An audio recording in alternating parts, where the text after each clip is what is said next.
What's up with the background of the bottom left, bottom right screenshot?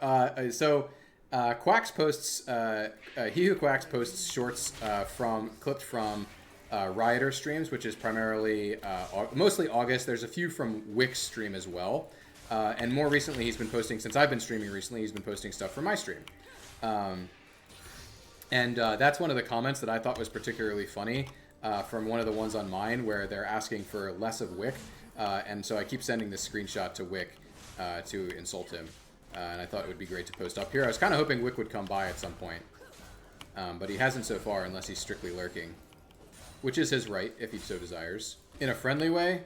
Yes, in a friendly way. Why isn't the math behind Shutdown Gold public?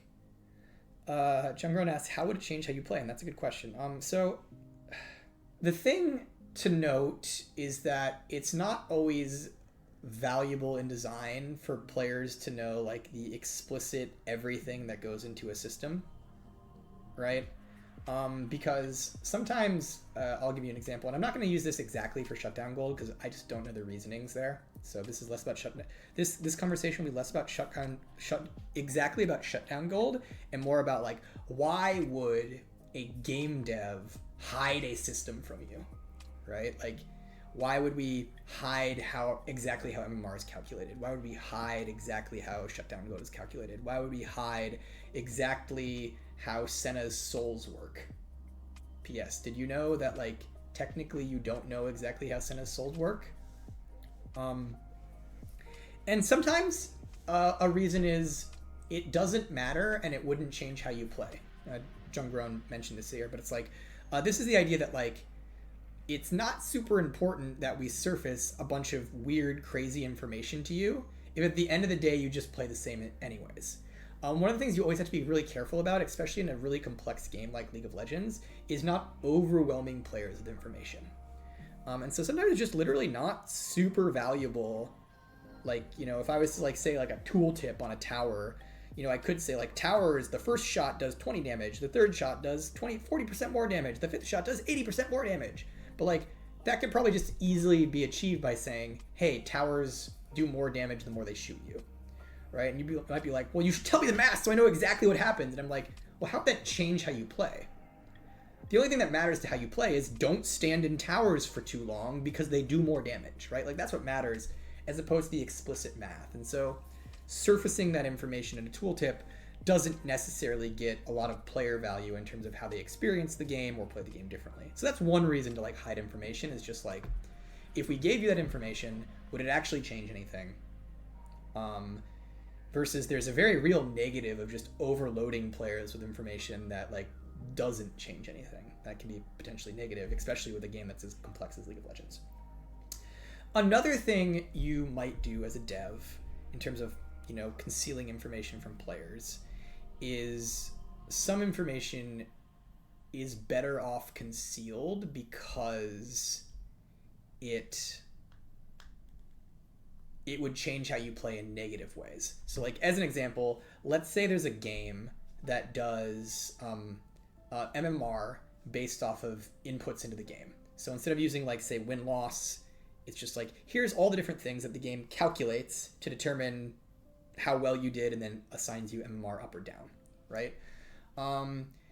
There's a strong argument for obfuscating that so that players don't metagame it as much, right?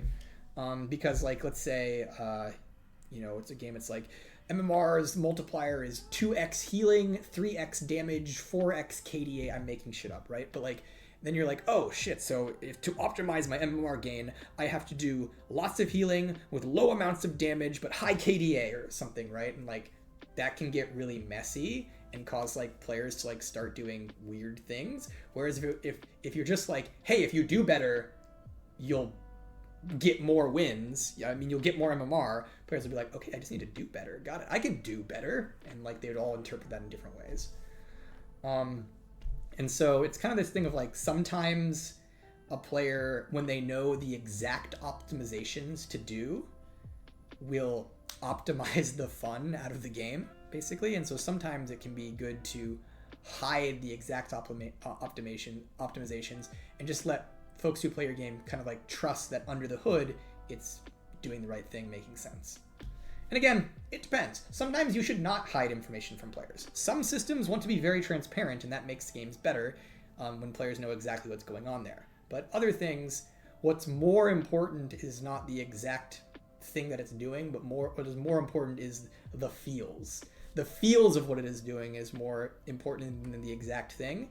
And sometimes revealing the exact thing can work against the feels of what it's doing, and that can be kind of like negative. I mentioned this earlier with Fire Emblem. We were actually talking about this earlier in chat about Fire Emblem. In Fire Emblem, they lie to you about the percentage chance to hit. Because if they told you the actual percentage chance to hit, the game would feel bad. It would feel worse. And so by obfuscating the information and actually lying to you about your percentage chance to hit, they actually make a game that feels better and more sensible to a player. And so that's like an example of obfuscation being a good thing. And feel free to go look up the earlier in the stream, but that ties back into an idea that players are bad at perceiving randomness. And so if you obfuscate how they experience the randomness, it'll actually better match up with their expectations. Yeah. Anyways, in regards to like the shutdown system, again, I don't know enough about it off the top of my head to give you like a reason or a not a reason why it's calculated, but generally the hope with a shutdown system would be something like, you know, this represents how good how well your character is doing, and so when we assign a shutdown to you, ideally it represents how powerful your character is and needs to be shut down and things like that. When AKSHAN was released in Wild Rift, his ultimate didn't have the execution mark. I suspect that may have been due to the fact that some champions in Wild Rift, they were made at the same, they were made in parallel to their counterparts in PC, which is why, as an example, when AMBESSA released in Wild Rift, she had an ultimate passive that refunded her energy and reset her cooldowns. That's not something the Wild Rift people went off and made on their own. That was from an earlier version of AMBESSA in development on PC. And but they don't have the ability to follow up and iterate at the same speed that we do, and so they'll often keep an earlier version. I suspect that what happened there was that AKSHAN's ultimate indicator probably wasn't added until very late in AKSHAN's development, is my recollection, and so they probably didn't have the time to make it in Wild Rift before he shipped, would be my guess.